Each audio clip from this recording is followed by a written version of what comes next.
Let's see. We'll begin with the markets, broadly speaking, because, as we mentioned, new highs for the Dow and the S&P 500. There are always worries and hurdles, but right now the markets seem to be clearing them.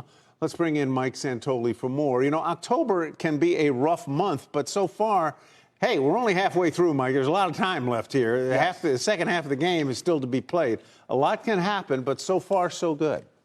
For sure, Tyler. And, you know, one of the things about the seasonal tendencies for some choppiness or downside action in October is everyone kind of knows them going into October. And so we were braced for something worse. I think that the persistent uptrend in this market is a function of the known visible positives just outweighing the feared hypothetical negatives. And those positives, of course, the economy has begun again outperforming economists' forecasts. You have the Fed that is in easing mode to whatever degree ultimately, but right now in easing mode into an earnings upswing for the S&P 500. That's not the most common combination out there. And obviously, you know, we have corporate credit spreads that are very tight. So just this general acceptance of risk out there. Soft landing seems more positive and benign and, of course, believable than not right now. Now, what do we have to worry about? Well, we're elevated in valuation, 21 times forward earnings, probably can't sustain too many disappointments on that front. The volatility index is down a bit today. It's under 20,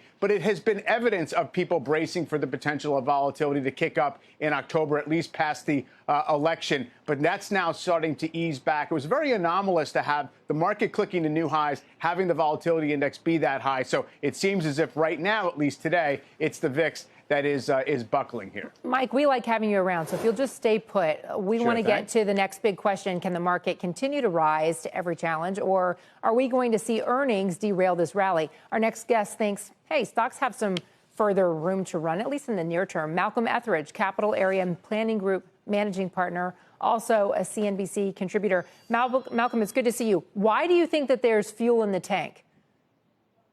Thanks, Contessa. I think that it's a mistake to try and maybe view this particular market cycle that we're in with AI and the trends that have come from it just focusing on a traditional valuation lens, right? Considering we don't know exactly where we are in that Gartner hype cycle, right? Have we reached that trough of disillusionment? We really don't know. And so I think that that leaves a lot of opportunity for positives, even if it's not in the Mag 7 or the hyperscalers or mega cap tech or whatever other name we use to describe them. If we don't use traditional valuation metrics to assess AI opportunities in this market, what are the metrics we should be looking at?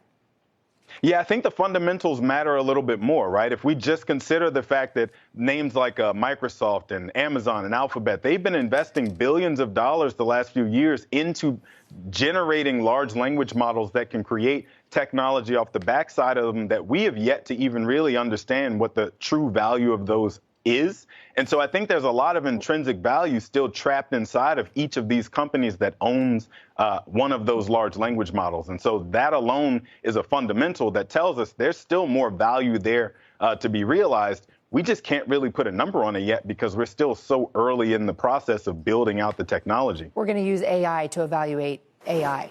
Yeah, exactly.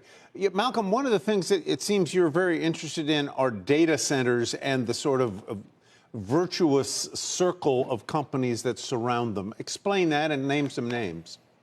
Yeah, so if you just consider the fact that I just named three of the hyperscalers, right? Microsoft, Amazon, and Google, I'll stick with them. Each time Microsoft, for example, goes to buy another GPU from NVIDIA, it's got to go into a data center somewhere, which means then that a new data center has to be built, which means that someone's got to both power and cool that data center. Someone's got to manage that data center. So I'm looking at names like Digital Realty, for example, which is kind of an obvious one to anybody who's been following this trend. But they're the 7th largest publicly traded REIT right now with a market cap of something like $50 billion. But based on their working relationships among the mega cap tech names alone, I could see them moving up a couple spots and overtaking somebody like a Simon Properties or Public Storage by the end of next year. Because for one, on their last earnings call, they pointed out that half of the bookings, or I should say only half of their bookings right now come from AI related activity. So that's a lot of opportunity for them Plus, they have these companies beating down their door right now, wanting their own data centers instead of having to co-locate, which has traditionally been Digital Realty's playbook. So to me, they're similar to NVIDIA in the sense that they've got way more demand for their product than they have supply. And that's what's going to drive a stock like a Digital Realty even higher in 2025. And you also like a dear old utility, Dominion. Yeah, so Tyler, I know being from Virginia, you know just how much of the world's web traffic flows through Northern Virginia. Dominion is perfectly situated being a Virginia power company. It provides power to basically the entire state. And so what's unique about them is as AI is forcing all of these different energy producers to focus on expansion in a way they haven't in some time. Dominion is perfectly positioned to take advantage of that opportunity that's going to come from all the rest of this activity we've been talking about. All right. Well, then I note that you don't own Dominion personally, but you do own Digital Realty. Yep. Mike, back to you for a minute. One of the things that's been remarkable in this most recent rally is the way it's broadened out past the sort of superstar performers that we saw in the beginning of the year. We're seeing the best S&P performance leading into a presidential election ever, the best performance in the S&P to this point in the calendar year since 1997. Yep. But that kind of marks what was then, as I recall, I was so young back then, but the internet bubble. It was like leading up to the internet bubble. Have you seen in the past where there's an economic implosion following this sort of optimism on all counts?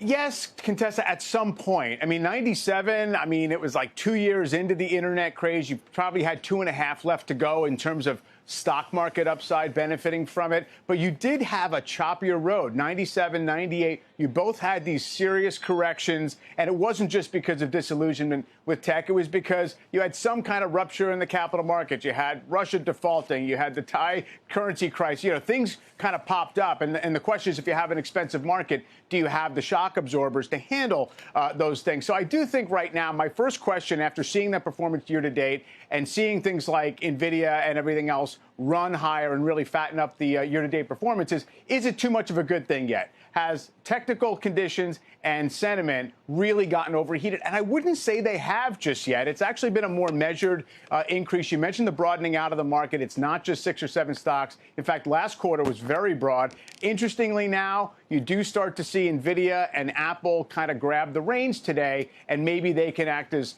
support here. They had their 3-month reset and cooled off a bit. The one thing that you point out in your column here is that you're seeing the volatility index above 21. At the same time, the S&P 500 is at like 21.9% higher this year, both at 21. What does that tell you about this market?